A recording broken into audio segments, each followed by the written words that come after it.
ठीक। अब देखो इस बार क्या पढ़ना है। हमने कहा कि हेड टेल मेथड से सब कुछ जोड़ना पॉसिबल नहीं है ना।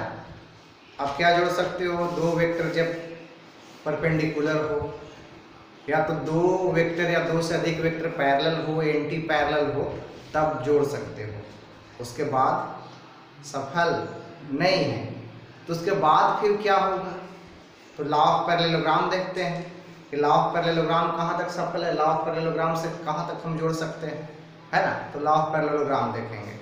ठीक, देखो लॉ ऑफ पैरेललोग्राम में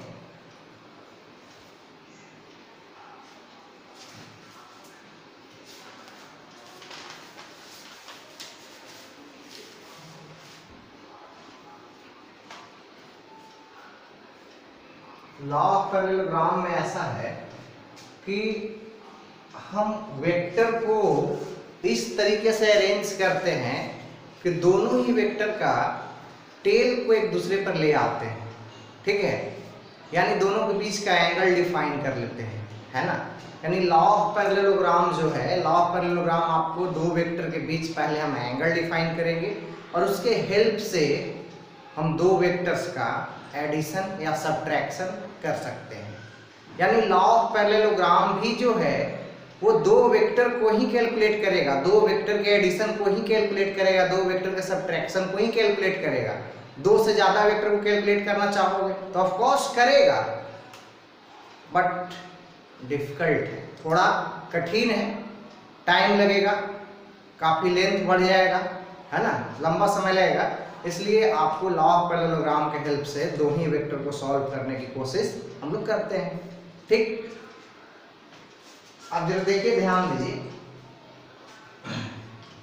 लॉ ऑफ पैरेललोग्राम से क्या होता है। सबसे पहले इसके लिए लिखो, इजिली सॉल्व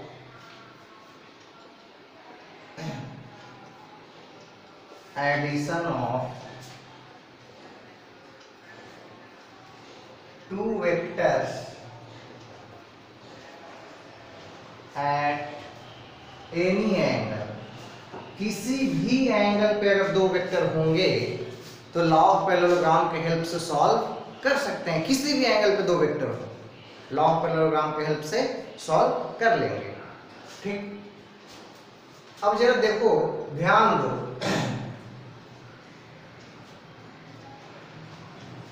हमने कहा कि लॉ ऑफ पैरेललोग्राम में सबसे पहले दो वेक्टर के बीच एंगल डिफाइन कर लेंगे। तो देखो ऐसा किया मैंने कि आपको एक वेक्टर हमने ए ऐसे ले रखा है, ठीक है, और दूसरा वेक्टर बी हमने ऐसे ले रखा है, और दोनों के बीच का एंगल अभी फिलहाल थीटा है। दोनों के बीच का एंगल कितना है? थीटा है, ठीक है। तो आप कह सकते हैं कि आपको इसको सॉल्व करने के लिए first we find angle between two vectors. सबसे पहले दो वेक्टर्स के बीच का एंगल पता करेंगे, है ना। पैरेलल स्लाइड करके दोनों के टेल को एक जगह पे लेकर आ जाएंगे, हमें एंगल पता चल जाएगा कि दोनों के बीच में एंगल कितना है कि नहीं। पैरेलल स्लाइड करके एक जगह पे लेते आएंगे, पता चल जाएगा कितना एंगल है। अब देखिए, दोनों के बीच एंगल पता चल गया हमें। इसमें भी आपको हेल्प करता है, इसमें भी head and tail method help करता है। देखो कैसे, मान लो कि अभी ये जो है वेक्टर ए है आपका, या चलिए ऐसे ले लेते हैं, ये है वेक्टर ए आपका और ये है वेक्टर बी।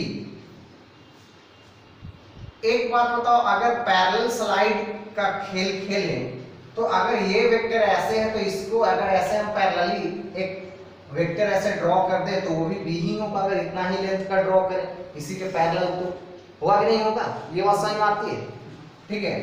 तो हमने इसी के पैरेलल आपको एक वेक्टर ड्रॉ किया, तो अगर ये वेक्टर b था तो ये भी वेक्टर b होगा, है कि नहीं। अगर ये वेक्टर a है तो अगर इसी के पैरेलल एक वेक्टर ऐसे हम ड्रॉ करते हैं, then this is vector a, ये जो है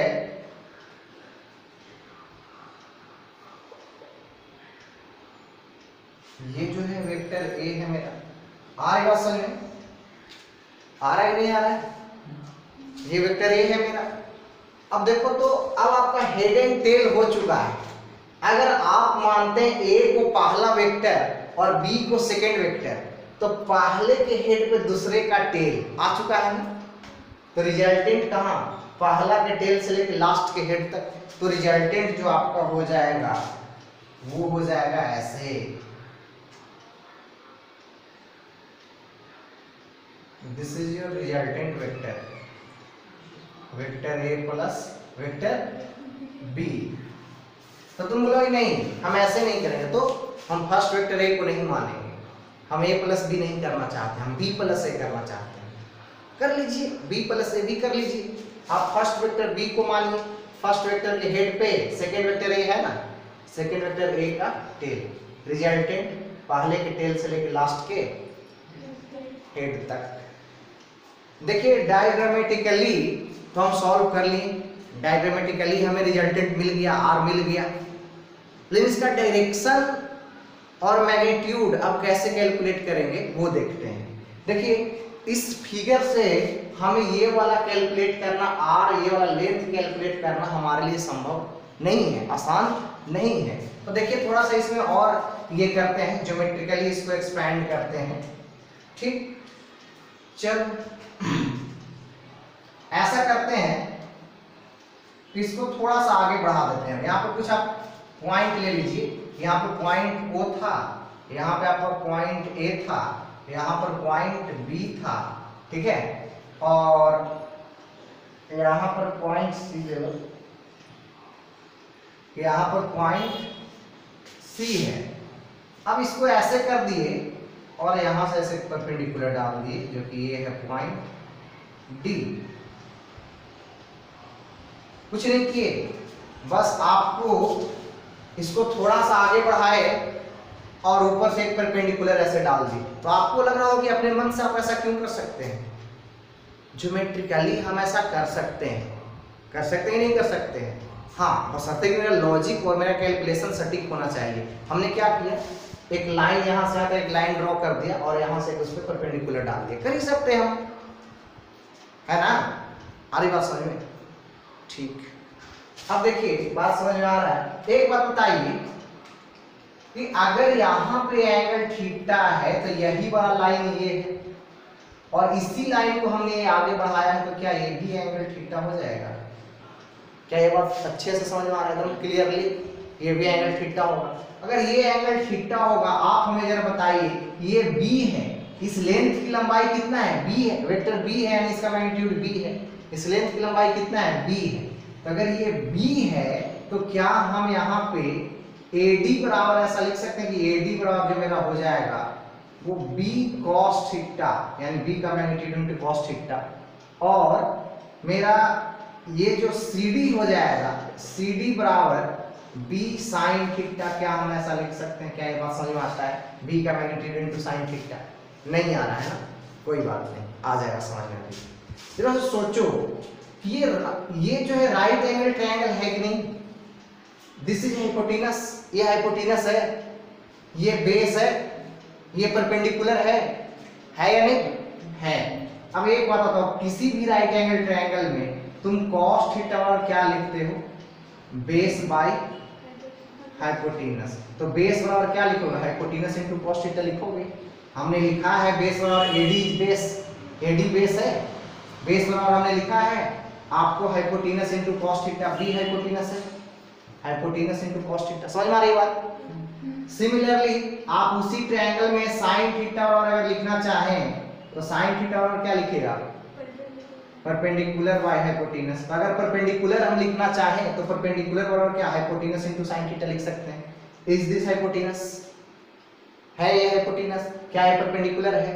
तो क्या परपेंडिकुलर बराबर हाइपोटेनस इनटू sin थीटा लिख सकते हैं? आ रही बात समझ में नहीं आ रही? अब देखो इसमें किसी को ये तो नहीं लग रहा है कि अरे भाई सब कहानी ठीक है, आपने मॉडुलस क्यों लिया? किसी को ये भी लग रहा है क्या? अगर लग रहा है तो बोलो। अरे मॉडुलस हमने इसलिए लिया क्योंकि ये वेक्टर है, वेक्टर का मैग्नीट्यूड ही हम लिखेंगे ना भाई। ये वाला जो लेंथ है, ये लाइन है, इसकी लंबाई क्या है? इस वेक्टर b की मैग्नीट्यूड है। तो वेक्टर b का मैग्नीट्यूड कैसे लिखोगे? वेक्टर b को आप मॉडुलस में लोगे, है कि नहीं? आ रही बात समझ में अच्छे से? चलो अब जब अच्छे से समझ में आ रहा है तो जरा सोचो कि अब हम अगर चलें, अब हमें क्या चाहिए भैया? हमें तो रिजल्टेंट चाहिए ना। रिजल्टेंट क्या है? इस वाले लेंथ की लंबाई है ना, इस वाले लाइन की लंबाई, ठीक है? इस लाइन का लंबाई ही हमारा ये है। तो आपको फाइनल क्या निकालना है? ओसी। ओसी ही निकालना है ना। तुम ओसी निकाल लोगे तो तुम्हें रिजल्टेंट मिल जाएगा। मिल जाएगा नहीं मिल जाएगा? अब जरा सोचो ओसी कैसे निकालो। देखो ना भाई, ये राइट एंगल ट्रायंगल नहीं है क्या? है कि नहीं है? In right angle triangle, right angle triangle आप ओसीडी में चलिए, ओसीडी, ओसीडी में चलो। राइट एंगल ट्रायंगल ओसीडी में तुम चलोगे तो तुम्हें क्या चाहिए? ओसी। ओसी चाहिए ना। तो ओसी बराबर आप क्या लिख सकते हैं? देखिए तो ओसी हाइपोटेनस है इस ट्रायंगल का, है हाइपोटेनस। तो हाइपोटेनस बराबर क्या होता है? बेस का स्क्वायर प्लस परपेंडिकुलर का स्क्वायर, यानी ओडी का स्क्वायर प्लस सीडी का स्क्वायर। गुड। अब जरा सोचो कि आप क्या लिख सकते हैं? ओडी बराबर क्या लिख सकते हैं? ओए प्लस एडी लिख सकते हैं, यानी ओए प्लस एडी का स्क्वायर प्लस सीडी का स्क्वायर। देखिए सबका वैल्यू पता है आपको, आप सबका वैल्यू पुट कर दीजिए।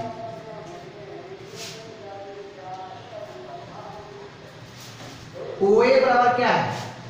ए है। ओए की लेंथ कितना है? ए, यानी वेक्टर ए का मैग्नीट्यूड, है कि नहीं?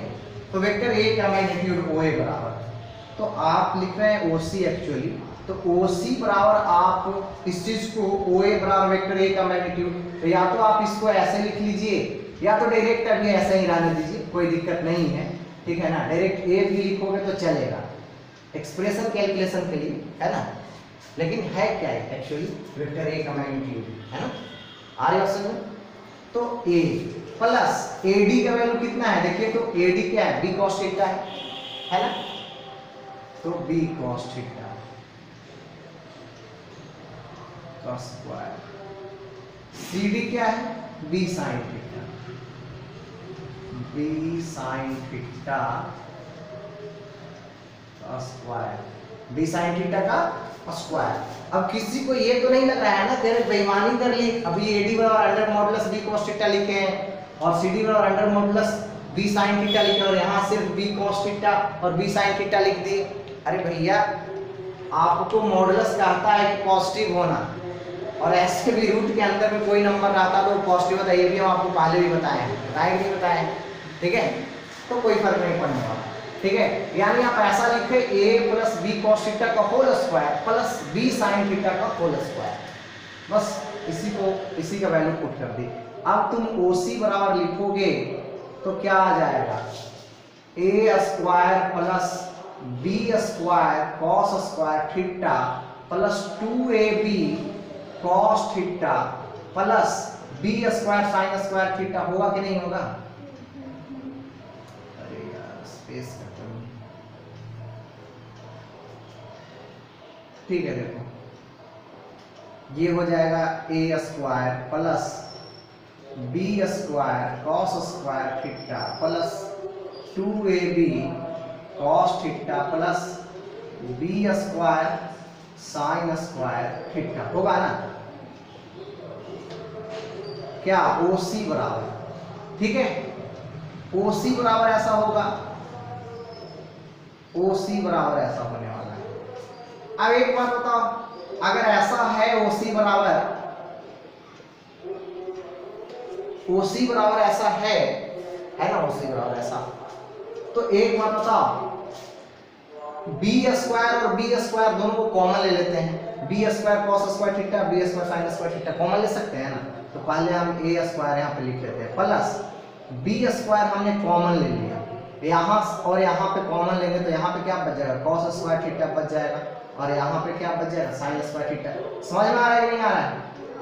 आ रहा है बात समझ में? देखो कैसे हमने क्या किया, बी स्क्वायर कॉमन ले लिया यहाँ पर और यहाँ पे, ये दोनों जगह पे बी स्क्वायर कॉमन ले लिया यहाँ पर और यहाँ पे, तो यहाँ पे बी स्क्वायर कॉमन लेंगे तो कॉस स्क्वायर थीटा, यहाँ पे बी स्क्वायर कॉमन लेंगे तो साइन स्क्वायर थीटा।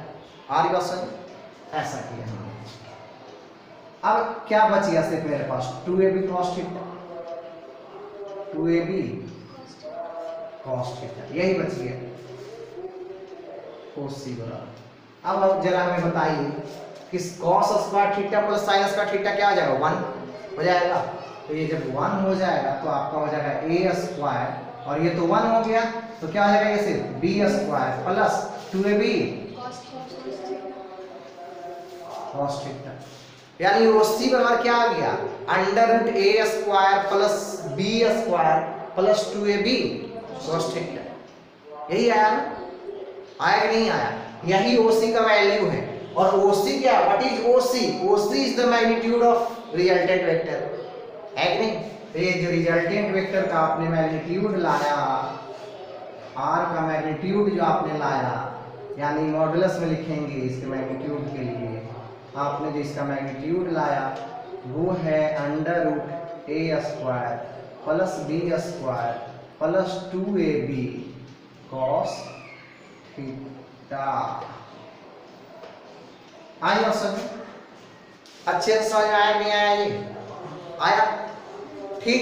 तो ये तो आपने रिजल्टेंट का मैग्नीट्यूड निकाल लिया ना, रिजल्टेंट का क्या निकाला, मैग्नीट्यूड निकाला आपने कि भाई ये जो रिजल्टेंट है उसका मैग्नीट्यूड। अब इस रिजल्टेंट का कुछ डायरेक्शन भी होगा, तो डायरेक्शन एक्चुअली हमने कहा कि फिजिक्स में क्या है, एंगल से डिफाइन करते हैं।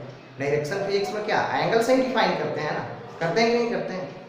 ठीक है, मान लो कि ये रिजल्टेंट वेक्टर ए के साथ एंगल बना रहा है अल्फा, ठीक।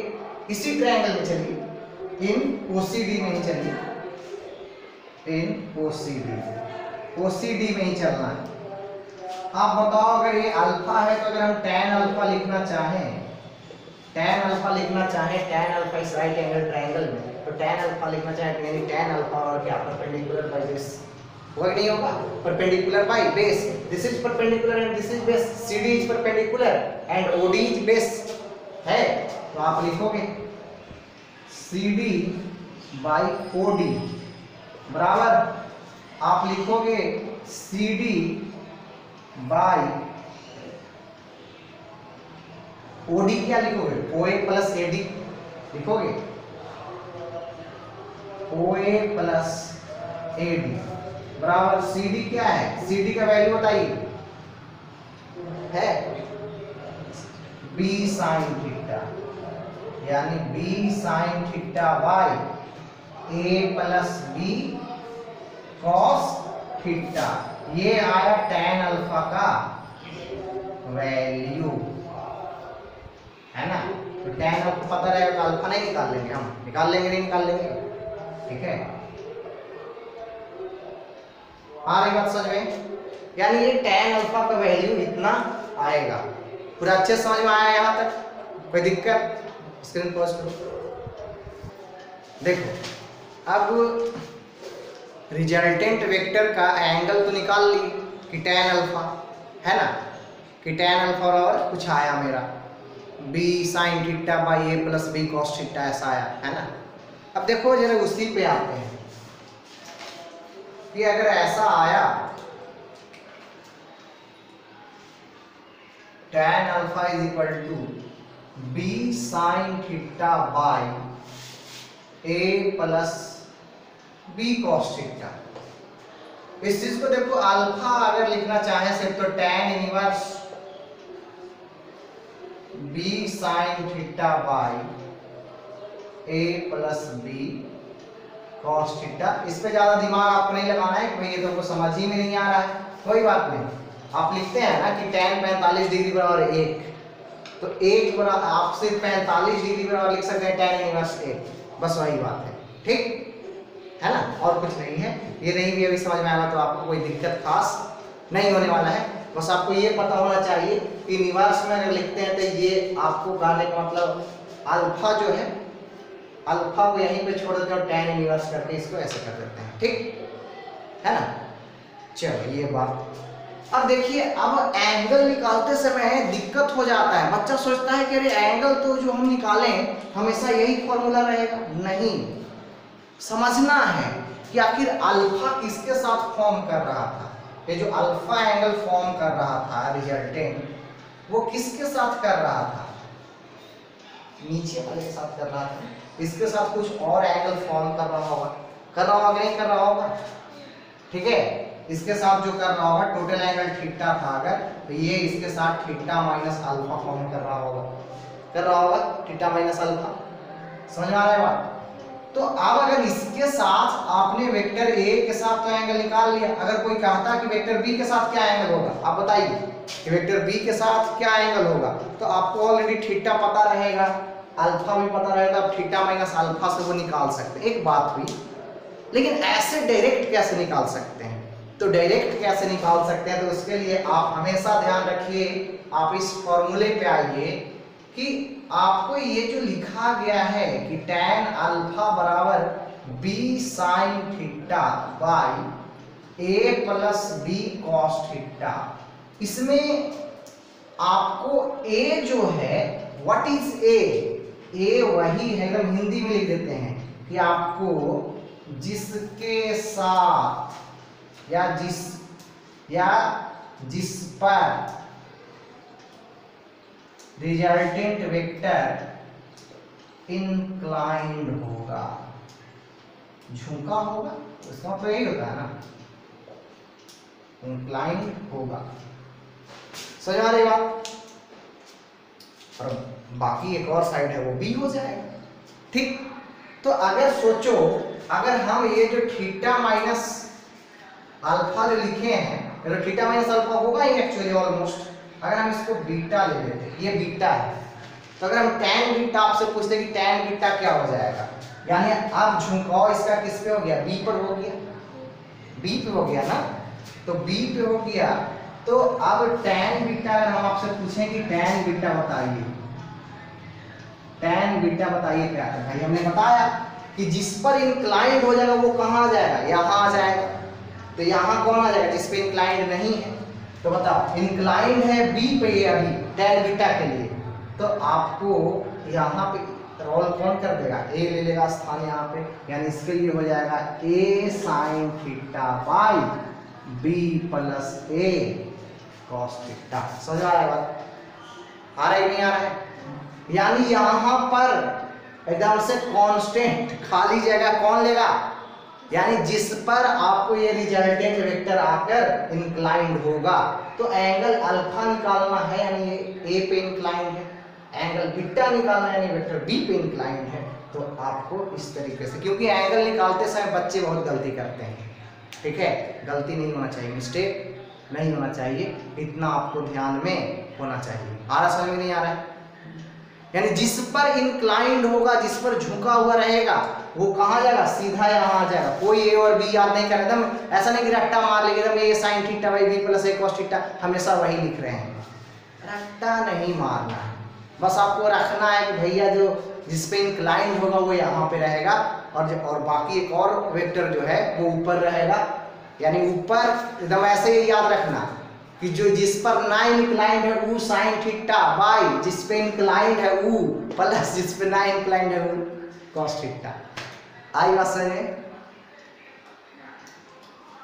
आ रहा है कि नहीं आ रहा है, ठीक। तो ये चीज चलिए आप ऐसे निकाल लीजिए। अब जरा सोचो, अब जरा उस पे चलते हैं कि आपने रिजल्टेंट का जो मैग्नीट्यूड लाया है वो आपने लाया है √a² plus b² plus 2ab cos theta, good, आपने ऐसा लाया। अब जरा सोचो कि हमने कल ही बताया था कि किसी भी दो वेक्टर को आप ऐड करोगे, जोड़ोगे, तो रिजल्टेंट मैक्सिमम कब होता है? जब दोनों के बीच एंगल कितना होता है तो रिजल्टेंट मैक्सिमम होता है। अरे भाई नहीं बताया था कि 0 डिग्री पैरेलल होता है? दो वेक्टर अगर पैरेलल हो जाएगा तो रिजल्टेंट मैक्सिमम हो जाता है, दोनों का समेशन मैक्सिमम होता है। बताया थे कल कि अगर दो वेक्टर है आप ऐसे जोड़ोगे तो ये रिजल्टेंट मैक्सिमम नहीं है, आप ऐसे भी जोड़ोगे तो रिजल्टेंट मैक्सिमम नहीं, लेकिन अगर आप ऐसे जोड़ दोगे उसी समय क्या हो जाएगा? रिजल्टेंट मैक्सिमम हो जाएगा, सीधा सीधा दोनों का लेंथ जुड़ जाएगा। बताए थे। तो आपको दो वेक्टर का रिजल्टेंट मैक्सिमम कब होगा, यानी दो वेक्टर का मैक्सिमम एडिशन कब होगा? जब दोनों के बीच का एंगल 0 डिग्री होगा। और दो वेक्टर का रिजल्टेंट मिनिमम कब होगा, यानी मिनिमम एडिशन कब होगा? 180 डिग्री, जब एंटी पैरेलल हो जाए, है ना। तो उस चीज को देखो ये भी वेरीफाई करता है। हम बस यही कहना चाह रहे थे कि ये भी वेरीफाई करता है उस चीज को। देखो अभी रिजल्टेंट का तुम वैल्यू निकालने जा रहे हो, तो अगर पैरेलल हो जाएगा तो 0 डिग्री हो जाएगा, इसका मतलब cos 0 का वैल्यू 1 होता है। cos 0 डिग्री आप 1 लिखोगे तो a square plus b square plus 2ab, है ना, लिख लो। थीटा बराबर 0 डिग्री पे हम देखना है, ठीक। तो फिर रिजल्टेंट का मैग्नीट्यूड a, देखो अब बात ये है ना कि a square plus b square plus 2ab, यानी a प्लस b का होल स्क्वायर, तो a प्लस b का होल स्क्वायर। रूट के अंदर है, रूट हटा दीजिए, a प्लस b हो जाएगा, सिर्फ स्क्वायर भी खत्म हो जाएगा, यानी रिजल्टेंट का मैग्नीट्यूड बराबर a plus b। What is a plus b? Magnitude of a plus magnitude of b, यानी ये बात यही है ना, magnitude of a plus magnitude of b। तो क्या ये हमेशा होगा? क्या ऐसा हमेशा होगा? नहीं, ये स्पेशल केस है सिर्फ 0 डिग्री पे, सिर्फ पैरेलल वाले केस में, ठीक है ना। एंटी पैरेलल वाला केस भी देख लीजिए, at theta is equal to 180 degree, है ना। एंटी पैरेलल का केस करोगे तो रिजल्टेंट, सोचो अब वैल्यू रखोगे तो a square plus b square, 1 cos 180 का वैल्यू -1 होता है, -2ab हो जाएगा, a square plus b square -2ab। अरे भाई cos 180 का वैल्यू होता है -1, तो -2ab कर देगा ना, आ रही है। अब ये क्या है? a माइनस b का होल स्क्वायर का फॉर्मूला है, अगर रूट हटाएंगे तो क्या स्क्वायर हट जाएगा? हट जाएगा। तो रिजल्टेंट बराबर जो हो जाएगा वो डायरेक्ट भी तो लिख सकते हैं, a माइनस b, क्या वही आ गया, यानी इस चीज को ऐसे भी तो लिख सकते हैं, a माइनस b। तो जो आप वहां पे पढ़े थे उस चीज को ये भी वेरीफाई कर रहा है कि नहीं कर रहा है? जो आप वहां पे पढ़े थे उस चीज को ये भी वेरीफाई कर रहा है। स्क्रीन पॉज को लिखो जल्दी। यानी ये भी जो है वही बात कह रहा है कि आपको रिजल्टेंट का जो मैग्नीट्यूड होगा, इस रिजल्टेंट का जो मैग्नीट्यूड होगा वो आपको वेक्टर a का मैग्नीट्यूड माइनस वेक्टर b का मैग्नीट्यूड से लेकर वेक्टर a का मैग्नीट्यूड से प्लस वेक्टर b का magnitude, this is minimum, this is maximum. हेटेल में भी यही आया था, इसमें भी वही आया था ना। तो भाई आप दो वेक्टर को आप लॉ ऑफ पैरेललोग्राम से जोड़िए या तो हेटेल मेथड से जोड़िए, रिजल्ट तो वही आएगा ना। हो तो रहा है कम, वही एडिशन हो रहा है। तो बोलो कि नहीं, हम एक बार ऐसे जोड़ते हैं 2 + 3 तो 5 आता है, और हम एक बार ऐसे जोड़ते हैं 2 + 3 तो 8 आता है। अरे भाई तुम ऐसे जोड़ो या बचवा की तरह ऐसे जोड़ो, दोनों केस में रिजल्ट सेम आना है, आएगा कि नहीं? ठीक है, दोनों केस में रिजल्ट सेम ही आएगा। तो आपको वेक्टर एडिशन में भी यही बात है, आप किसी भी तरीके से जोड़िए रिजल्ट सेम आएगा। ठीक है, कोई भी तरीका अपनाइए, है ना। तो ये बात हुई। अब जरा सोचो कि हमने कहा कि आप इस चीज को देखो हमेशा याद रखना, इस चीज को जो भूल जाएगा वो गड़बड़ हो जाएगा, इसलिए ये बात हमेशा याद रखिएगा। ठीक है, यानी मिनिमम रिजल्टेंट का मिनिमम वैल्यू होता है ये, और मैक्सिमम वैल्यू होता है ये, है ना। चलिए, तो ये चीज आपको ऐसे मिलेगा। आप अच्छे से कीजिएगा, कभी गड़बड़ नहीं कीजिएगा, ठीक है। अब देखिए एग्जाम्पल लेते हैं कुछ जो आप सॉल्व करके दिखाना, ठीक है। एग्जाम्पल हमने ऐसे लिया कि आपको vector a plus vector b बराबर वेक्टर c है ना, और दिया गया है कि आपको a बराबर b बराबर c। तो इसका मतलब क्या, ऐसे दिया गया, इसका मतलब क्या, यानी इसका मतलब है कि मैग्नीट्यूड ऑफ a बराबर मैग्नीट्यूड ऑफ b बराबर मैग्नीट्यूड ऑफ c। तो किसी बुक में डायरेक्ट a बराबर b बराबर c दे दे तो डर मत जाना, कह रहे ये तो ऐसे दिया हुआ था, मैग्नीट्यूड कहाँ लिखा हुआ था। तो डायरेक्ट भी अगर ऐसे लिख देता है ना, इस चीज को अगर डायरेक्ट भी ऐसे लिख देता है a बराबर b बराबर c, तो डरिएगा नहीं, पैनिक होने की जरूरत नहीं है। वो यही कहना चाह रहा है, magnitude of a equal to magnitude of b equal to magnitude of c। आपको ऐसे दिया गया है बाय द वे।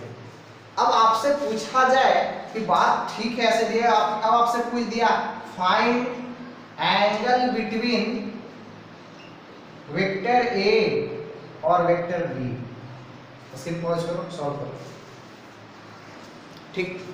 देखो तुम बिल्कुल कर सकते हो, वेक्टर a को और वेक्टर b को जोड़ने के बाद जो रिजल्ट आया वो क्या है, c, यानी दिस इज रिजल्टेंट वेक्टर। जो वेक्टर r आप लिखते थे वही है ना, ये c है कि नहीं। तो आप बिल्कुल कर सकते हैं, कोई बड़ी बात नहीं है। तो आप c का मैग्नीट्यूड लिखना चाहिएगा। तो c का मैग्नीट्यूड लिखने के लिए आप क्या कीजिएगा, पूरा एकदम से परेशान है, a square b square plus 2ab cos theta. बोला कि हम तो लिख दिए इतना, अब क्या करना है, आपको बोले कि a b c सब बराबर है, तो सबको या तो c मान लो, तो सबको b मान लो, तो सबको a मान लो, क्योंकि सब तो बराबर ही है। क्या मान ले, सबको c ही मान ले। चलो अब इसको, इस चीज को ऐसे भी लिख सकते हैं बोलचाल की भाषा में, c बराबर c का स्क्वायर प्लस c का स्क्वायर, क्या हो जाएगा 2c square cos theta. 2c square common हो जाएगा, नहीं हो जाएगा, हो जाएगा 2c square common. 2c square देखिए यहाँ पे कॉमन होगा, c square plus c square 2c square होगा ना जी।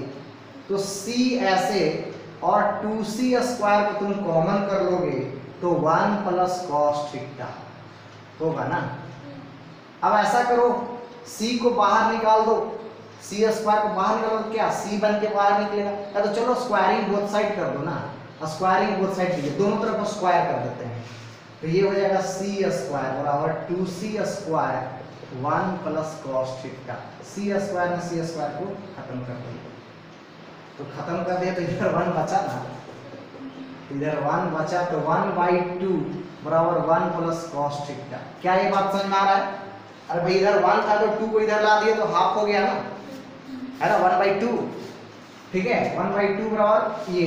अब ये इधर आकर ये होगा तो ये क्या हो जाएगा, देखिए तो ये माइनस हाफ बराबर cos थीटा हो जाएगा, ये इधर आकर घटेगा तो cos थीटा का वैल्यू माइनस हाफ कब होता है,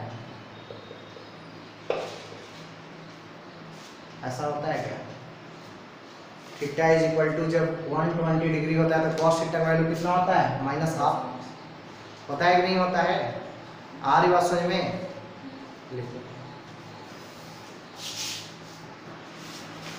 अब एक और सवाल देते हैं, जरा सॉल्व कीजिए। दिया गया है कि vector a plus vector b,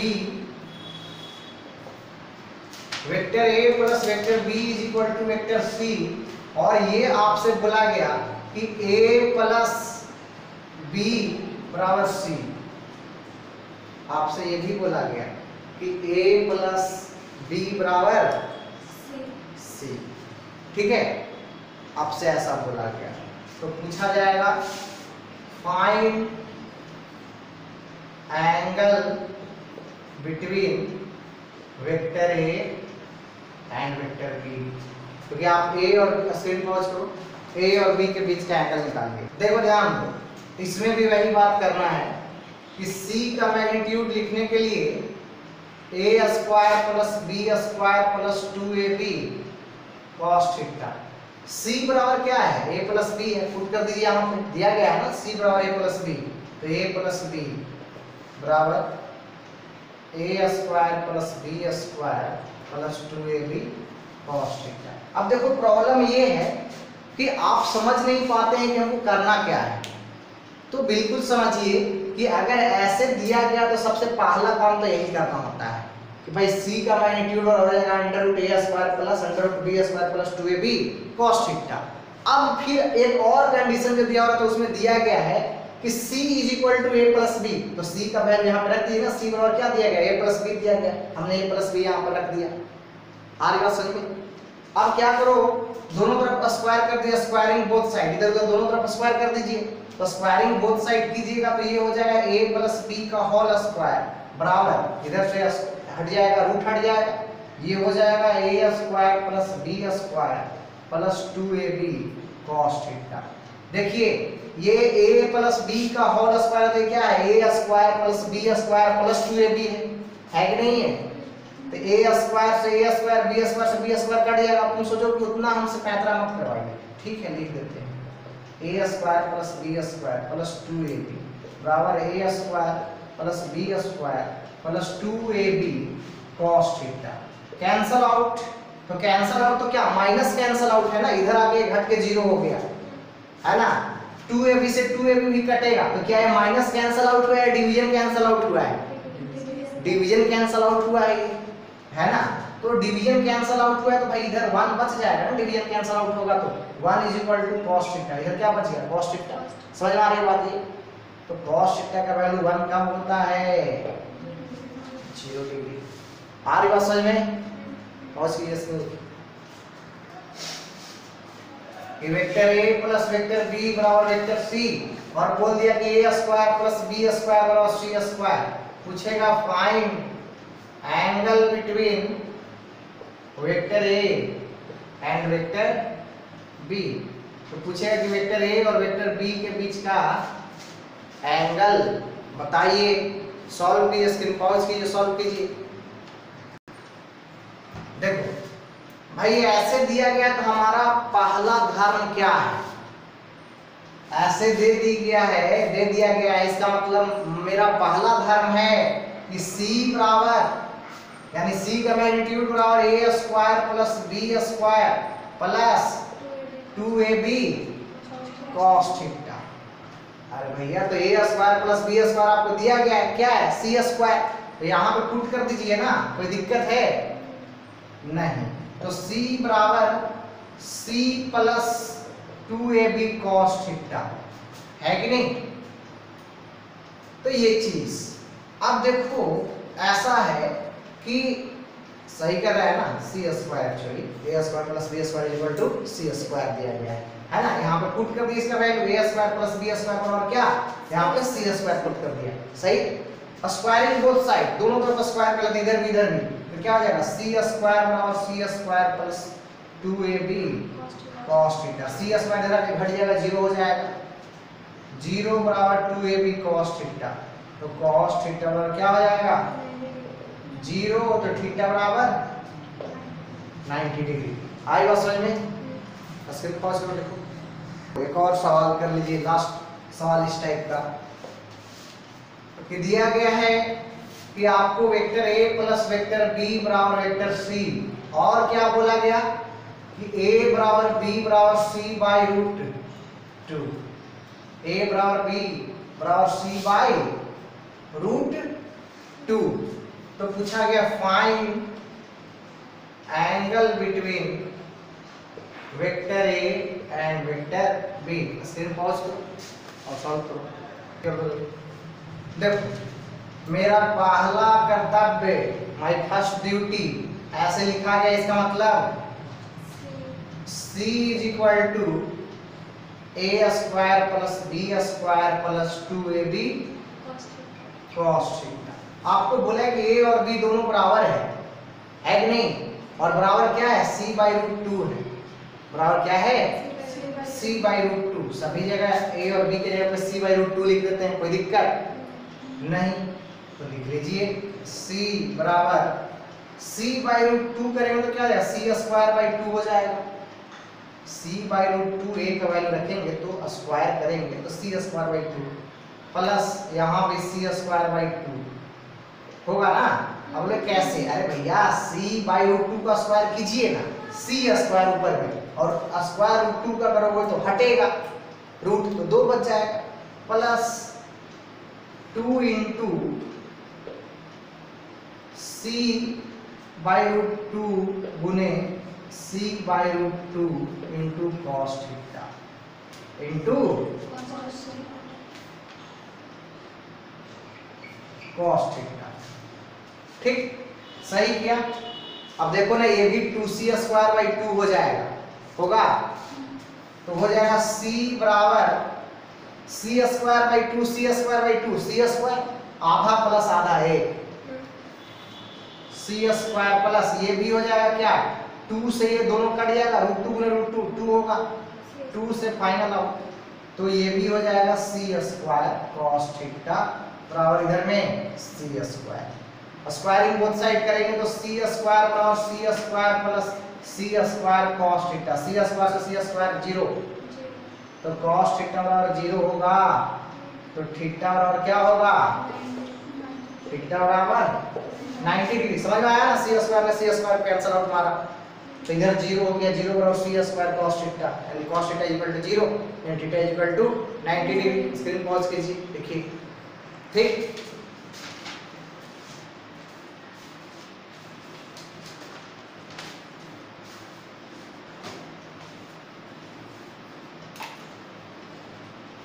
देखिए जरा ध्यान दीजिए,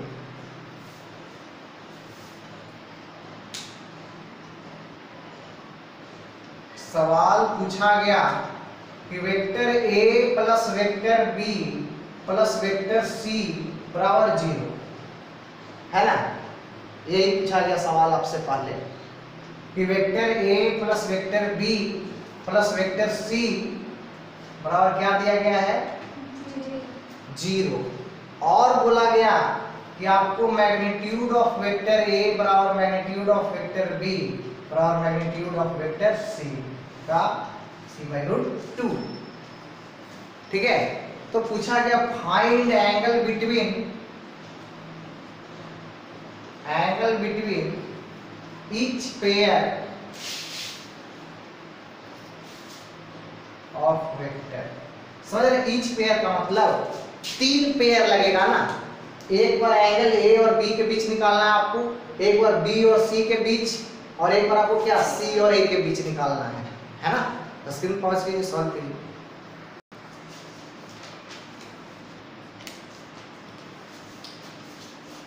ऐसा है कि इस चीज को ऐसे लिख सकते हैं, vector a plus vector b बराबर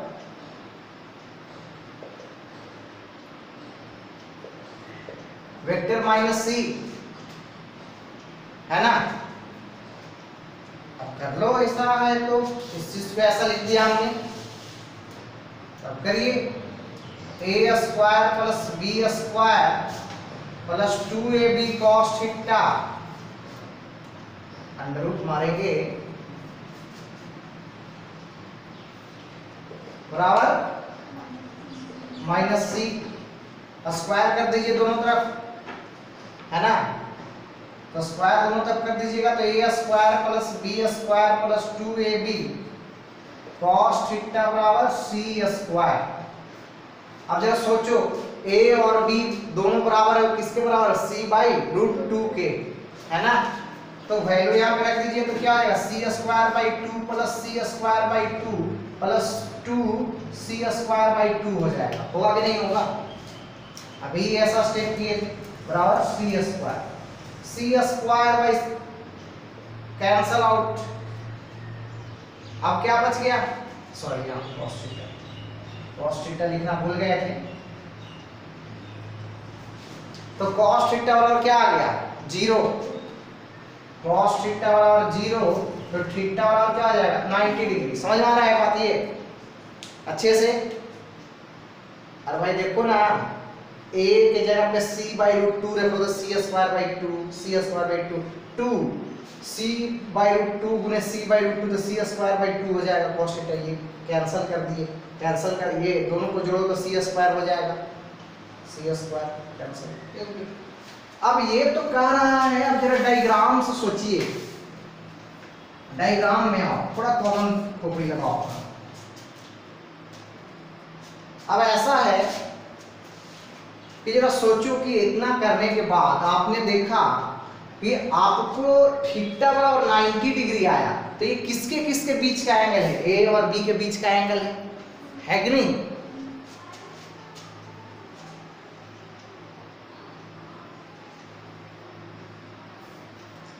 मान लो ए ऐसा और बी ऐसा, ठीक। अब ये कितना आया? ये 90 डिग्री है। अब देखो तो एक बात बताओ कि ए और बी दोनों का मैग्नीट्यूड बराबर था, तो दोनों का अगर मैग्नीट्यूड बराबर था तो रिजल्टेंट जो होगा वो एकदम से बीचों बीच जाएगा, दोनों के बीच में बराबर एंगल बनाएगा। आप करके देख लीजिए, tan अल्फा वाला फॉर्मूला लगा के देख लीजिए। अगर आपको यकीन नहीं है तो tan अल्फा वाला फॉर्मूला लगाइए ना, देखिए tan अल्फा वाला आप क्या लिखते हैं? a sin theta by b plus a cos theta. लिखते हो कि नहीं लिखते हो? a और b सबका मैग्नीट्यूड बराबर है, तो a sin 90 का वैल्यू 1 होता है कि नहीं होता है? b का को भी a लिख दीजिए क्योंकि बराबर ही है सब, b और a का मैग्नीट्यूड क्या है? बराबर, तो a by a into cos 90, cos 90 का वैल्यू 0, तो a बाई a ही हो जाएगा बराबर 1। tan अल्फा बराबर 1 यानी अल्फा का वैल्यू 45 डिग्री। तो अगर ये 45 है भैया तो ये भी 45 होगा ना, क्योंकि दोनों के बीच टोटल 90 है। समझ में आ रहा है बात कि नहीं आ रहा है? आ रहा है। तो आप जरा सोचिए कि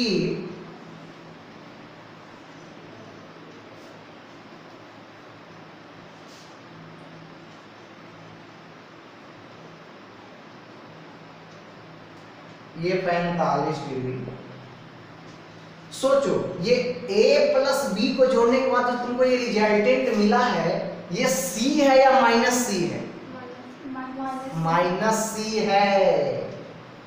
तो अगर माइनस c ऐसे है तो c क्या ऐसा होगा क्या? एकदम इससे इसका उल्टा ऐसा c होगा। अगर c ऐसा है, माइनस c ऐसा है, तो c ऐसा होगा कि नहीं होगा? तो बताओ, अब c ऐसा हो जाए तो बताओ, यहां से यहां तक टोटल एंगल 180 डिग्री, जबकि ये है 45 डिग्री, तो ये वाला एंगल कितना हो जाएगा? 180 माइनस 45 होगा जी, बराबर 135 डिग्री। नहीं समझ में आया? आया कि नहीं आया? अरे भाई देखो ना, माइनस c और c के बीच का एंगल होगा ना 180 डिग्री, तो दोनों के बीच का एंगल टोटल 180 डिग्री है, और यहाँ से यहाँ तक ये 45 है, तो ये क्या आ जाएगा? 180 माइनस 45 135 हो गया। इधर वाला केस में भी वही हो जाएगा, ये वाला एंगल भी 135 ही हो जाएगा उसी तरीके से, सिमिलर वे। आ रहा समझ में कि नहीं आ रहा है? आ रहा है। तो आ रहा है तो आपने क्या देखा? A और B के बीच का एंगल 90 डिग्री, B और C के बीच का एंगल 135 डिग्री, और A और C के बीच का एंगल भी 135 डिग्री। आई बात समझ में? कोई दिक्कत है क्या? नहीं। चलो ठीक है, आप इस चीज को कि दो वेक्टर के बीच का एंगल जो अल्फा और बीटा निकाले थे, रिजल्टेंट का एंगल किसके साथ क्या होगा, इस चीज को डायरेक्ट भी समझ सकते हैं। देखो एक बात बताओ, हमने बताया था कि force is a vector quantity. Force क्या है? वेक्टर क्वांटिटी है ना।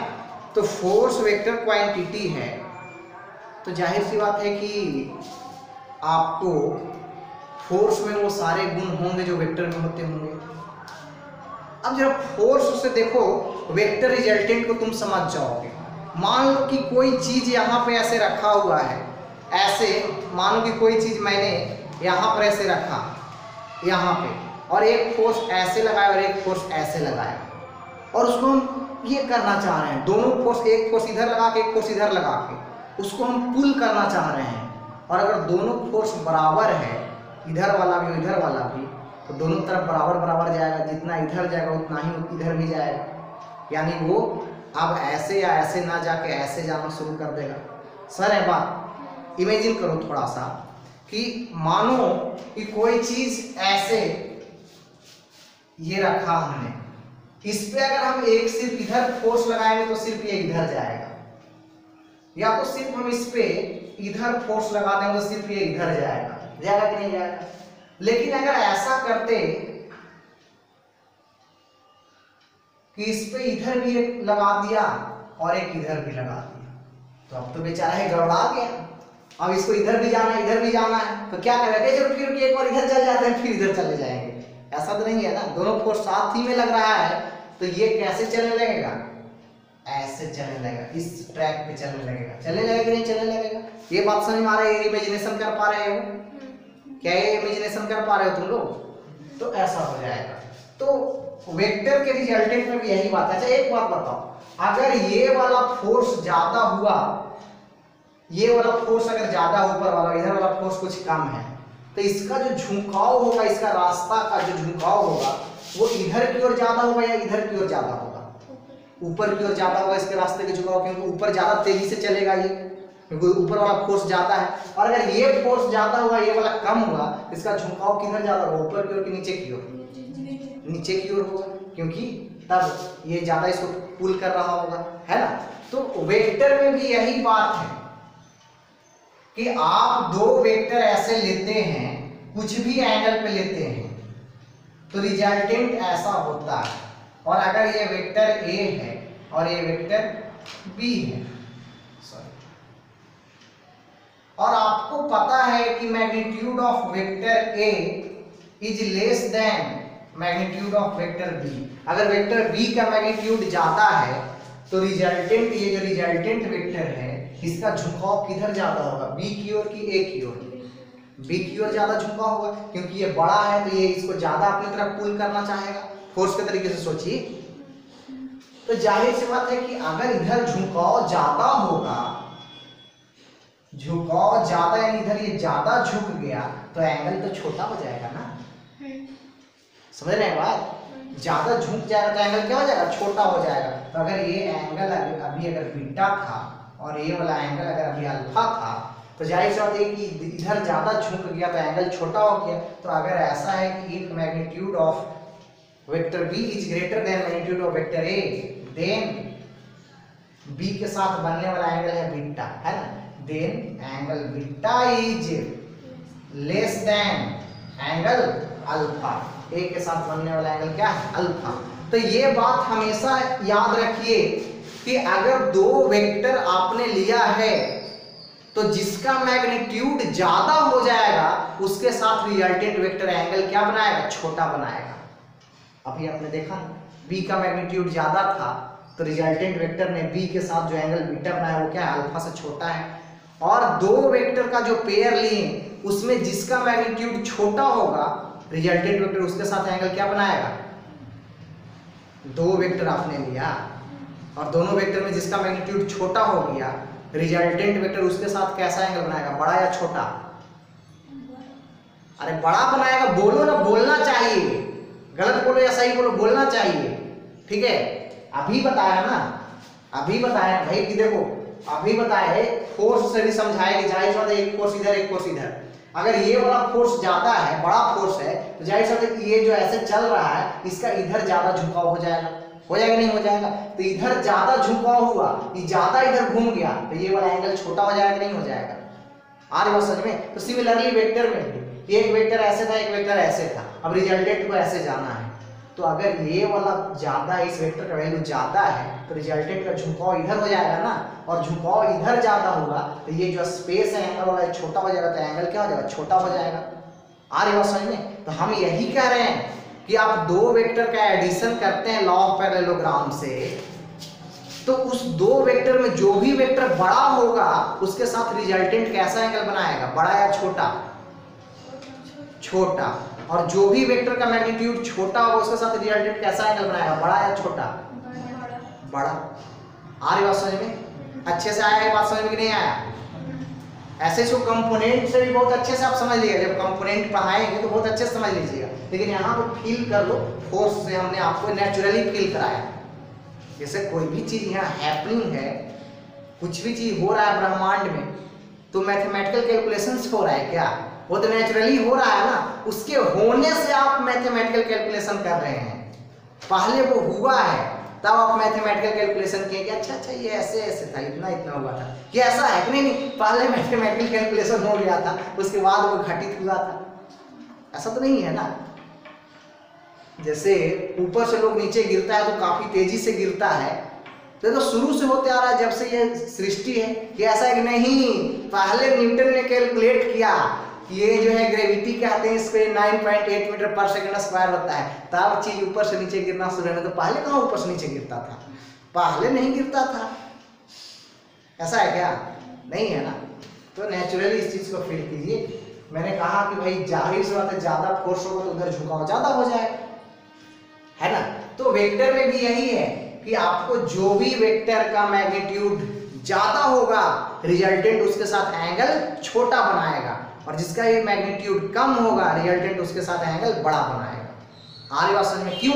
क्योंकि जिसका मैग्नीट्यूड ज्यादा होगा, रिजल्टेंट उसके तरफ ज्यादा झुक जाएगा तो एंगल छोटा हो जाएगा, ज्यादा झुका यानी एंगल छोटा हो जाएगा, है ना। समझ आ रहा है बात ये? चलो, तो ये बहुत इंपॉर्टेंट चीज है, इस चीज को आप जेहन में रखना, यूज में आता है ये बात, ठीक है ना। तो सिमिलरली अब जरा सोचो, अरे लिखो नहीं, पहले जरा सा एक चीज और बताओ लिखने से पहले, कि अगर आपने दो वेक्टर ऐसे लिया और दोनों के बीच का एंगल वेक्टर ए ऐसे और वेक्टर बी ऐसे, और दोनों के बीच का एंगल जो है वो 60 डिग्री है। कितना डिग्री? 60 डिग्री, और दोनों का मैग्नीट्यूड बराबर है, ए और बी दोनों का मैग्नीट्यूड बराबर है, तो रिजल्टेंट दोनों के साथ कितना एंगल बनाएगा? 30 डिग्री बनाएगा, एकदम से बीचों बीच जाएगा, गेट कोई नहीं जाता है, दोनों एकदम बराबर पर जाएंगे, है कि नहीं। तो उस केस में आपको रिजल्टेंट जो होगा, रिजल्टेंट वेक्टर जो होगा, दोनों के साथ बराबर एंगल बनाएगा, अल्फा बराबर 30 डिग्री और बीटा बराबर भी 30 डिग्री। आ रही बात समझ में? ठीक। अब एक चीज और बताओ, देन अल्फा बराबर बीटा, इफ यहां देन लगा, ठीक। एक चीज और बताओ, ये भी समझने वाली बात, कि अगर दो वेक्टर है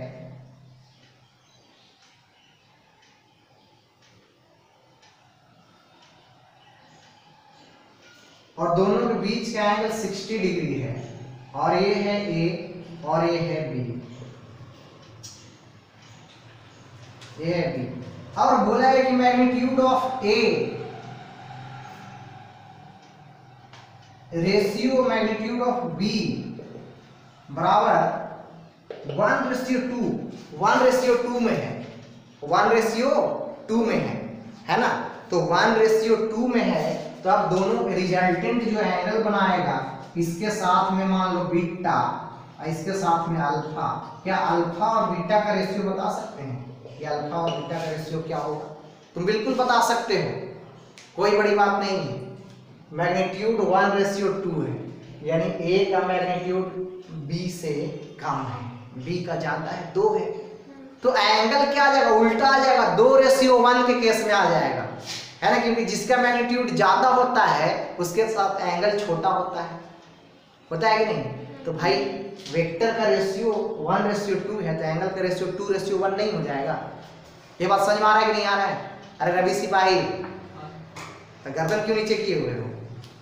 ठीक है, तो अल्फा रेशियो बीटा लिखोगे तो ये क्या हो जाएगा? अल्फा रेशियो बीटा हो जाएगा 2:1 हो जाएगा। तो 2:1 करके भी देख लीजिए, आप आराम से लिख सकते हैं। अल्फा का वैल्यू हो जाएगा 40 डिग्री और बीटा क्या हो जाएगा? 20 डिग्री। क्या हो जाएगा? 20 डिग्री, है ना भाई। 40 और 20 का देखो ना रेशियो निकाल के, तो बोलोगे तो वैसे तो 10 और 20 का ही वही रेशियो आता है, बहुत मार खाओगे। अरे टोटल 60 डिग्री होना चाहिए, ठीक है। आ रही बात समझ में? अरे बाउंस तो नहीं कर रहा है ना? आ रहा समझ में अच्छे से? तो ये एंगल का खेल बहुत बड़ा होता है वेक्टर में, एंगल पे बहुत फोकस्ड होना चाहिए आपको। मतलब सुबह सुबह सुत कर उठो और अगर दिमाग में वेक्टर आया तो खोजो कि अरे एंगलवा किधर है, एंगल है किधर, ठीक है। ये तो कांड कर देगा तुम्हारे साथ। समझ आ रही बात अच्छे से? बहुत बेसिकली आपको सब कुछ बताया है, समझ गए? एंगल का खेल समझ रहे हो ना? अब डायरेक्ट कोई पूछ दे तो भी हम बता सकते हैं अपने तरीके से। ये दो वेक्टर है, दोनों के बीच में एंगल जो था वो 90 डिग्री था। एक वेक्टर का मैग्नीट्यूड जो है वो आपको 6 है और दूसरे का मैग्नीट्यूड 4 है। अब एंगल का रेशियो बताइए। हम बिल्कुल बता देंगे कि अगर मैग्नीट्यूड का रेशियो 2:3 था तो एंगल का रेशियो 3:2 हो जाएगा। होगा कि नहीं होगा? 3:2 हो जाएगा। तो अब तुम लोग सोचोगे तो 3:2 होगा तो कितना कितना होगा? 54 डिग्री 36 डिग्री होगा कि नहीं होगा? 90 को ही 3:2 करना है। आ रही बात समझ में? हाँ चलो, तो ये चीज अब जरा देखो,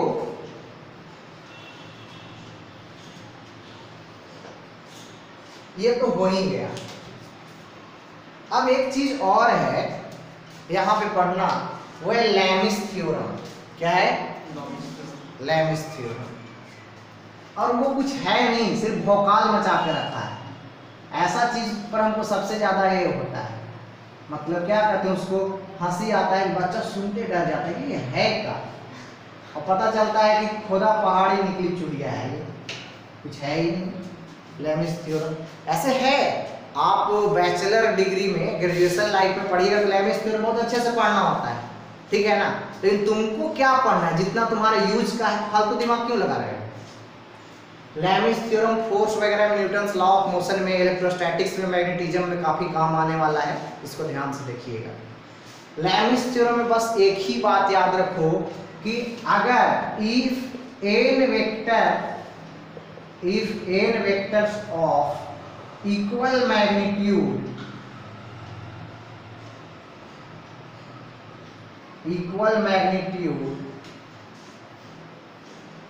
having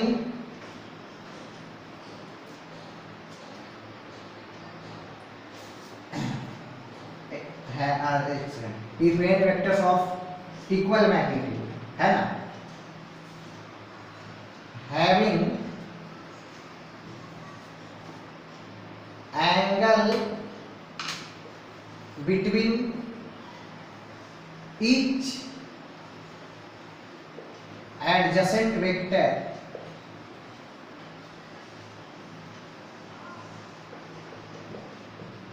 vectors is 360 degree by n, then sum of all vectors is 0। इस चीज को लिखिए, डिटेल में समझाएंगे, पहले को एक बार समझ लो, पहले लैंग्वेज समझ लो। बोला है कि अगर n वेक्टर दिया गया है, नंबर ऑफ वेक्टर n है और सभी का मैग्नीट्यूड बराबर है और सब एक दूसरे के बगल वाला वेक्टर के बीच का एंगल है 360 डिग्री बाई n, तो सभी वेक्टर को अगर जोड़ देंगे तो रिजल्टेंट कितना आएगा, सम कितना आएगा, 0 आएगा। स्क्रीन पॉज की जल्दी लिखिए। लैमिस थ्योरम में जो कहा गया उस पर फोकस्ड होते हैं, ठीक, उस पर जरा फोकस्ड हो जाओ। बोला कि इक्वल वेक्टर, तो n की जगह पर 2 भी ले सकते हैं, 2 वेक्टर लिए तो दोनों के बीच का एंगल क्या बोला था कि होना चाहिए 360 डिग्री बाई n। तो 360 बाई n तो 2 वेक्टर लोगे तो थीटा और क्या हो जाएगा, 180 डिग्री हो जाएगा ना। तो सही तो कहता है बेचारा, बोला था ना कि n vector of equal magnitude having angle 360 degree by n then resultant is 0। तो सही बात है, 2 वेक्टर को अगर इक्वल मैग्नीट्यूड के वेक्टर को 180 डिग्री पे लोगे और जोड़ोगे तो 0 नहीं आएगा, आया कि नहीं आएगा, ठीक है। आ रही बात समझ में। उसी तरीके से अगर आपको 3 वेक्टर रह गया, इफ n बराबर 3, तो सभी वेक्टर के बीच का एंगल कितना होना चाहिए, 360 डिग्री बाई 3 बराबर 120 डिग्री, यानी 3 वेक्टर जो 120 डिग्री पर रहेगा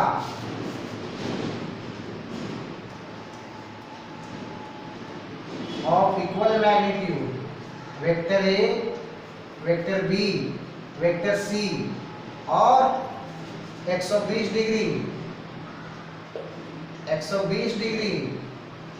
और यू 120 डिग्री, ठीक है। 120 डिग्री रहेगा अगर 3 वेक्टर और तीनों का मैग्नीट्यूड अगर सेम रहा तो a बराबर b बराबर c, तो समेशन क्या हो जाएगा, 0 हो जाएगा। तीनों को जोड़ने के बाद रिजल्ट क्या हो जाएगा, 0 हो जाएगा। ठीक है। उसी तरीके से 4 वेक्टर अगर इक्वल मैग्नीट्यूड का रहा, अगर 4 वेक्टर इक्वल मैग्नीट्यूड का रहा तो उसके बीच का, सबके बीच का एंगल एडजेसेंट भी समझते हो ना, बगल बगल वाला। जैसे देखो ना, इसका ये एडजेसेंट, इसका ये एडजेसेंट है, इसका ये एडजेसेंट है ना, बगल वाला। तो बताओ 4 वेक्टर के इक्वल मैग्नीट्यूड का लें तो सबका एक दूसरे के साथ कितना कितना एंगल होना चाहिए, एडजेसेंट एंगल कितना होना चाहिए कि आपको रिजल्टेंट 0 हो जाए, 90 डिग्री। और ये तो ऐसे ही फील कर लोगे, ऐसे ही फील कर लोगे। ये तो बोलेगी सपना की तो हम पहले ही से जान रहे थे, कौन बड़ा का आप नया चीज पढ़ा रहे हैं। 90 डिग्री देखो ना, 4 वेक्टर को ऐसे लो, ऐसे लो, 90 डिग्री पर।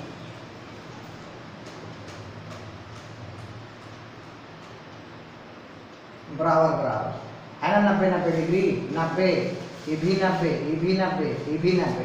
देखो रिजल्टेंट करके 0 नहीं हो जाएगा। देखो ना, ये दोनों का रिजल्टेंट इधर, ये दोनों का रिजल्टेंट इधर, दोनों एंटी पैरेलल काट देगा एक दूसरे को, खत्म, 0। आ रही बात समझ में? तो उसी तरीके से 5 वेक्टर अगर इक्वल मैग्नीट्यूड का रहे तो सभी वेक्टर का एक दूसरे के साथ यानी एडजेसेंट एंगल कितना डिग्री होना चाहिए कि रिजल्टेंट 0 हो जाए। 360 डिग्री बाई कितना, 5, तो कितना हो जाएगा 72 डिग्री। और 6 वेक्टर रहे तो 60 डिग्री सबके बीच का, और 12 रहे तो 30 डिग्री, है ना। आ रही बात समझ में? कर लोगे?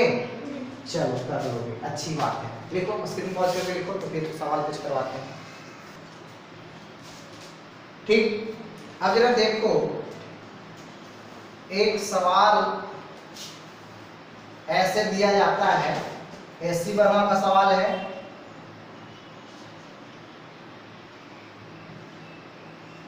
जिस समय ये सवाल मार्केट में आया था तो भोपाल में था।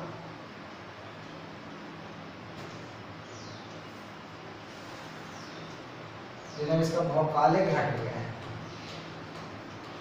ठीक है, क्या किया क्या जाए। अब इस सवाल का भौकाल क्या हो गया है, घट गया है। सभी इक्वल वेक्टर है, सभी जो है वो क्या है, इक्वल वेक्टर है। इक्वल वेक्टर है सब, vector A, B, C, D, E, F, सबका मैग्नीट्यूड सेम है।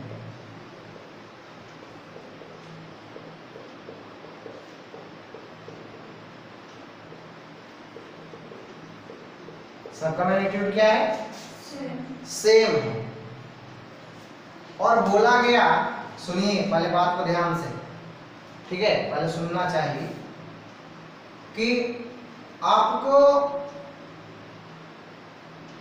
अब बताओ सभी का मैग्नीट्यूड सेम है तो आपको ऐसे बोला गया, तो बोला गया find r is equal to vector a plus vector b plus vector c plus vector d plus vector e plus vector f। जल्दी से बताओ कितना होगा, 0 होगा कि नहीं होगा। तो तुम बोलोगे हम तो ऐसे ही बोल दिए सही हो गया, तीर लग गया सही निशाने पर।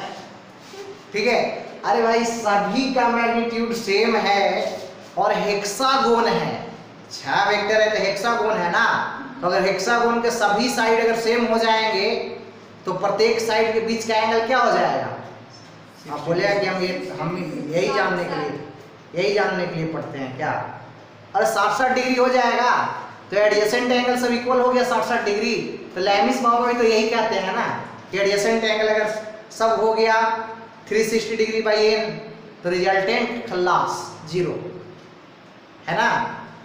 तो आंसर लिख दो। अब बताओ इसका भौकाल खत्म हो गया, क्वेश्चन में भौकाल मतलब बच्चों को वैसे ऐसे भी सोल्व करता है कोई, अच्छा बराबर बराबर है, इसको ये कैंसिल कर देगा, इसका एंटी पैरेलल ये है, इसका एंटी पैरेलल ये है, इसको ये कैंसिल कर देगा, इसका एंटी पैरेलल इसको ये कैंसिल कर देगा। वो भी सही है, आपका सोचने का तरीका है ना, है ना। वैसे भी सोच सकते हैं कि नहीं, कि सब इक्वल मैग्नीट्यूड का है तो इसका एंटी पैरेलल ये है कि नहीं है, तो इसको ये कैंसिल कर देगा, इसका एंटी पैरेलल है तो इसको ये कैंसिल कर देगा, इसका एंटी पैरेलल है तो इसको ये कैंसिल कर देगा।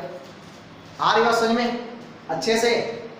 ये दिया गया है कि आपको 6 वेक्टर को ऐसे सजाया गया है, एक हेक्सागोन का रूप ले लो, सभी का मैग्नीट्यूड बराबर है तो पूछेगा फाइंड रिजल्टेंट, आंसर 0 हो जाएगा, होगा कि नहीं? लेमिस बाबा जिंदाबाद, लेमिस थ्योरम से, ठीक है। चलो अब एक सवाल और करके दिखाइए, ठीक है ना। अभी सवाल बहुत टाइप का है इसमें, तुम लोग अभी भौकाल मचाने के चक्कर में मत रहो।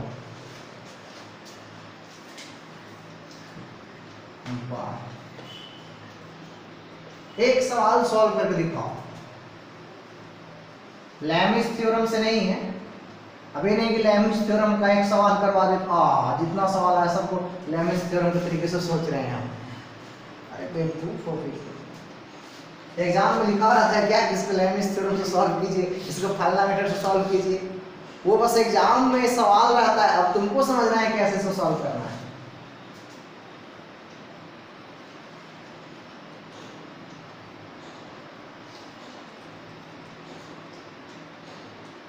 रेडियस वेक्टर बड़ा स्टाइलिश शब्द है ना, एकदम से भौकाल मचा के एकदम कितना मतलब ये शब्द है, मतलब क्या बात है, ऐसे दिया गया है OABC, ठीक है ना। और रेडियस वेक्टर बोल दिया गया कि R है, ये रेडियस वेक्टर क्या है, R है, तो पूछा जाएगा find vector OA plus vector OB plus vector OC, पता करो। कितना अच्छा सवाल है कि नहीं? स्क्रीन पॉज कीजिए, सॉल्व कीजिए।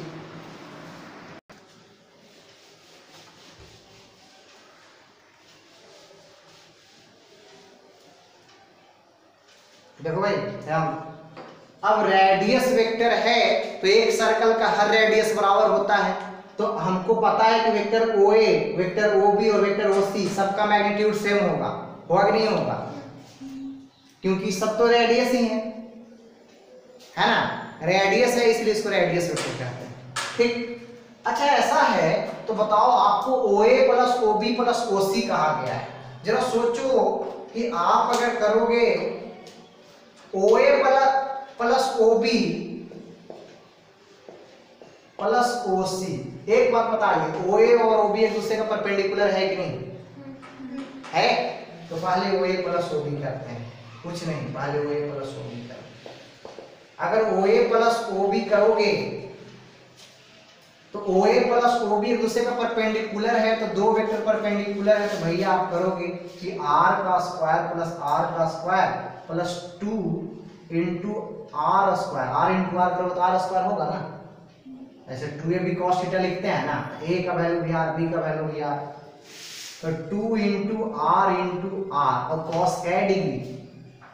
ए बताओ OA और OB के बीच का एंगल कितना है, 90 डिग्री, cos 90 का वैल्यू 0 हो गया है, तो ये हो गया 2R स्क्वायर, ये तो पूरा टर्म ही 0 हो गया, तो 2R स्क्वायर, तो R बाहर निकल गया तो R रूट 2।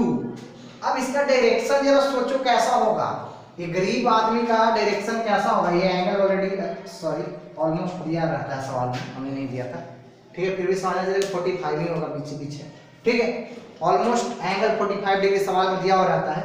अब सोचो ये जो है A और B का रिजल्टेंट, आप सॉरी OA और OB का रिजल्टेंट कैसे जाएगा, एकदम से बीचों बीच जाएगा कि नहीं जाएगा, क्योंकि दोनों का मैग्नीट्यूड बराबर, तो बीचों बीच जाएगा, तो इसके साथ भी 45 और इसके साथ भी 45 बनाएगा, यानी ये जो वेक्टर OC है वो एकदम से OA और OB के रिजल्टेंट के पैरेलल है। क्या ये बात समझ में आ रहा है? आ रहा है समझ में? यानी आपको ये जो है आया है कि आपको OA प्लस OB का जो रिजल्टेंट आया है इसका जो रिजल्टेंट वेक्टर आया है, कुछ भी मान लो कि इतना बराबर कुछ भी तुम मान लो कि लेट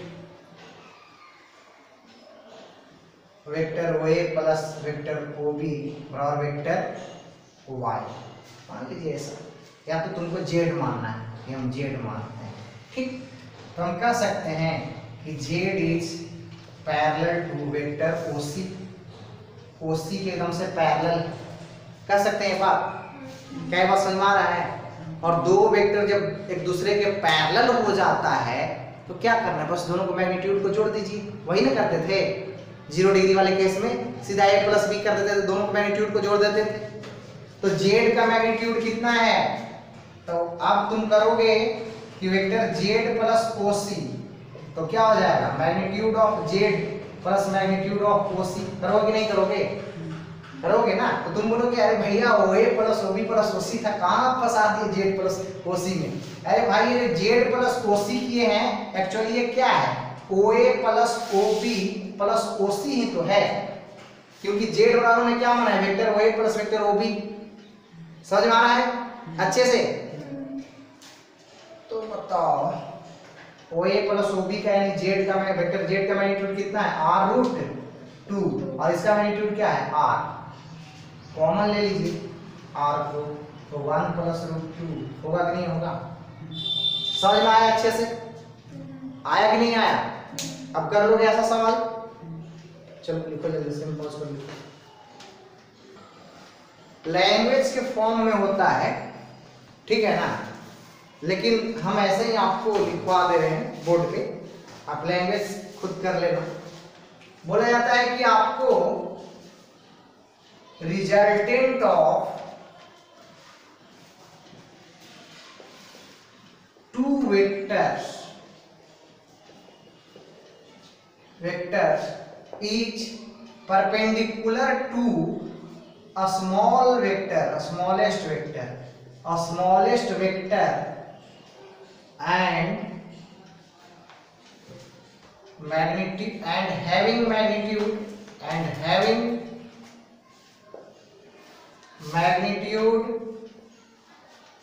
6, while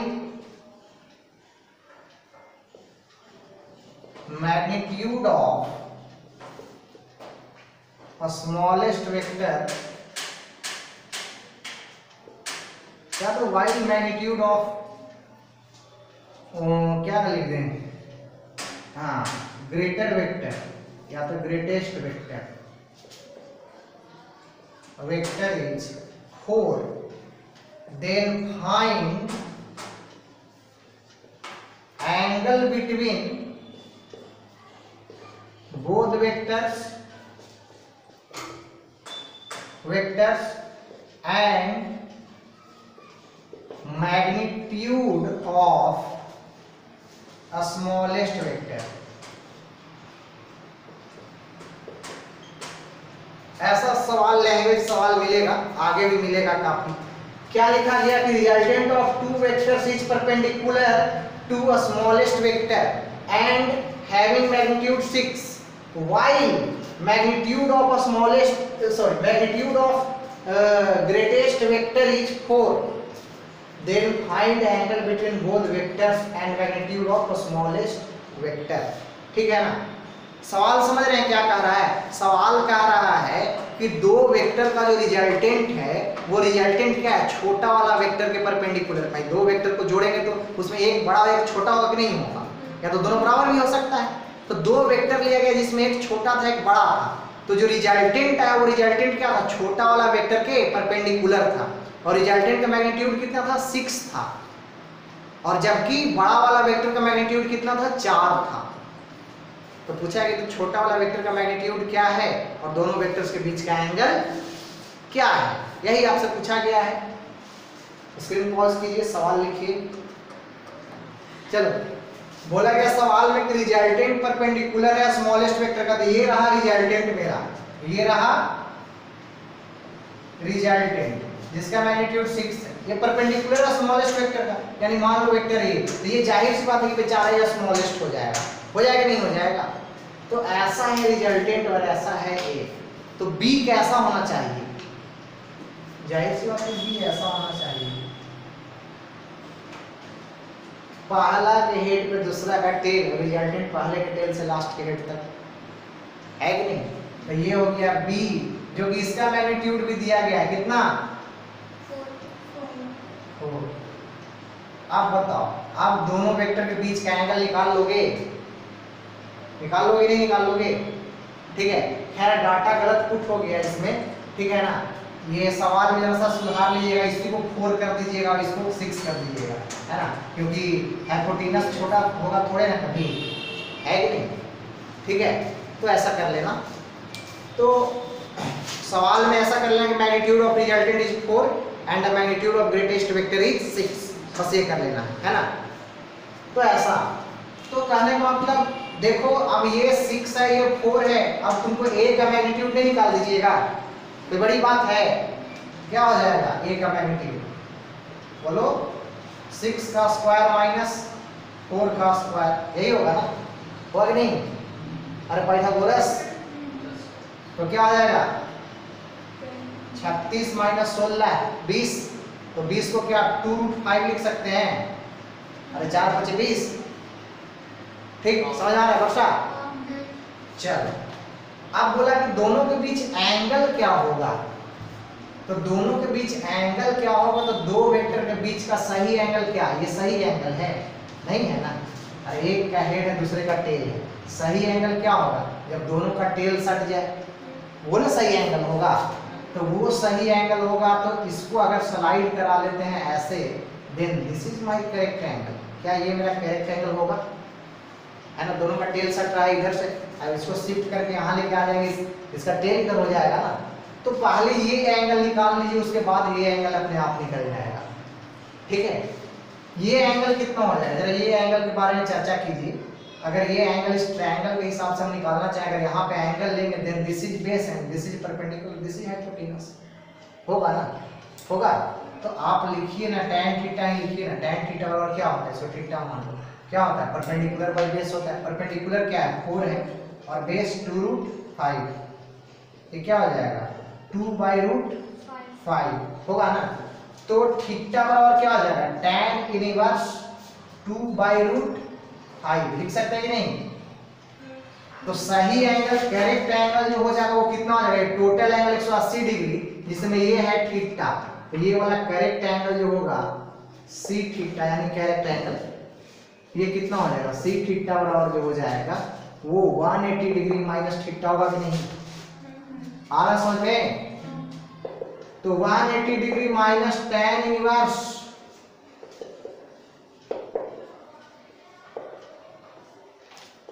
2/√5। क्या इस टाइप का सवाल कर लोगे?